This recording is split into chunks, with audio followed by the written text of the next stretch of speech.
Kangkang sing melarat kudu tobat lah. Maksudnya ya aja nemen-nemen melarat. Biaya itu tidak semuanya melarat lemah itu baik. Ya saya ulang lagi, tidak semuanya melarat lemah itu baik. Misalnya gini, misalnya wong Islam itu lemah, melarat, lemah, SDM rendah, terus jadi buruh, jadi apa? Terus bosnya melarang sholat. Kalau sholat dipecat, kita kalah enggak? Kalah kan? Terus negara dikelola orang non muslim yang jahat sama Islam. Masjid dianggap ilegal, kriminal, ibadah dianggap kriminal. Problem enggak? Lemah itu problem, no? Ka'bah juga gitu. Ketika Nabi masih lemah, itu di seputar Ka'bah itu ada berhala 360 jumlahnya. Ketua gengnya yang mimpin Abu Jahal. Semua ritual tentang kemusyrikan. Sekarang Ka'bah menjadi steril dari kemusyrikan. Barokah Nabi tawaduk, barokah Nabi menang. Menang. Allah tidak memberi kita apa yang kita mau.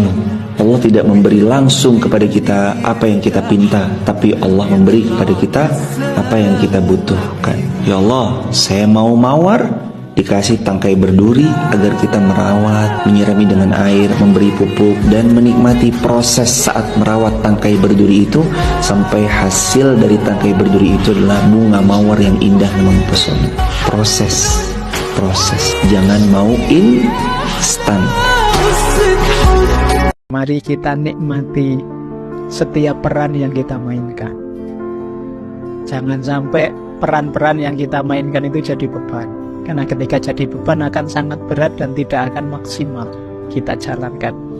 Mari kita syukuri, kita nikmati bahwa kita masih dipercaya oleh Allah untuk mengemban amanat ini, amanat itu. Dan jangan lupa juga di antara fitrahnya manusia itu, kalau dalam filsafat ada homo faber.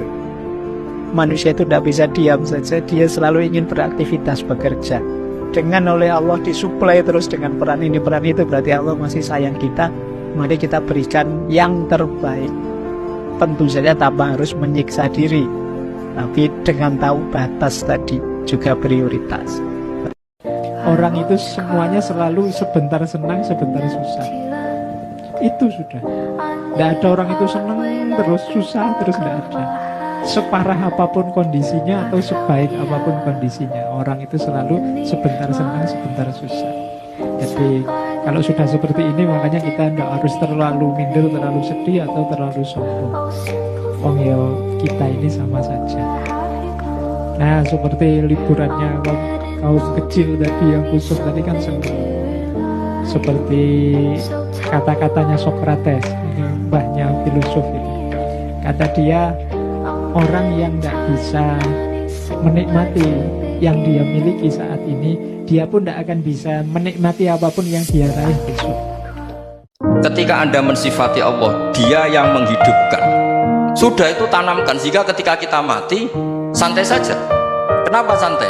Allah punya cara menghidupkan kita. Zaman kita hidup juga gak tahu caranya ngelola jantung, ngelola paru-paru. Kamu juga gak tahu ngelola oksigen yang tidak beracun, tidak mengandung polusi. Tahu-tahu hidup. Gak ingin tua ya tahu-tahu tua, gak ingin mati tahu-tahu mati. Selama ini kita hidup juga gak tahu apa-apa. Orang yang sibuk ingat Allah, baik dengan Quran maupun yang lain, pokoknya sibuk ingat Allah, sampai dia itu lupa meminta, itu akan saya kasih di atas permintaan orang-orang yang minta. Karena ingat Allah itu lebih mudah, kata Syekh Abdul Haddad, ingat Allah itu lebih mudah. Allah lahul asmaul husna, Allah arhamur rahimin, Allah ar-rahmanur rahim. Daripada sampean ingat nasib sampean, saya ya tahu sholat suwi, poso suwi, tapi maksiatnya juga suwi. Maulid teko yo biasa 2 jam, tapi dandutannya yo tahu 3 jam. Ruwet wae nek eling sampean ruwet. Tapi nek eling Allah, Allah, Allah lahul asmaul husna, Allah, Allah lahus sifatul ula, Allah, Allah arhamur rahimin, Allah, Allah rahman rahim. Ini disebut basyir bil wasfi, sehingga sudahlah kamu senang saja. Allah itu punya sifat yang luar biasa, dan sifat Allah itu pasti ngefek ke kita.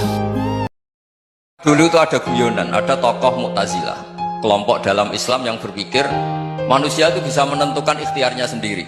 Karena saya bisa duduk, ingin duduk, ingin berdiri, berdiri. Karena kelompok ini nggak terima kalau semua kehendak Allah, nanti bagaimana kalau semua kehendak Allah kok ada hisab, ya ada sanksi. Dan itu dia menjadi ahli sunnah itu oleh hal-hal yang sepele. Karena istrinya cantik, ya namanya suami istri hubungan intim. Terus ditanya, Mas, masih ingin lagi? Masih.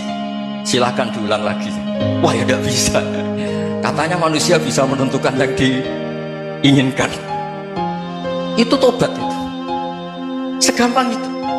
Akhirnya kita tahu, orang yang punya akal karena sadar ini wilayah Allah, semua milik Tuhan, itu dia tiap hari berpikir, besok Allah akan melakukan apa terhadap dunia ini.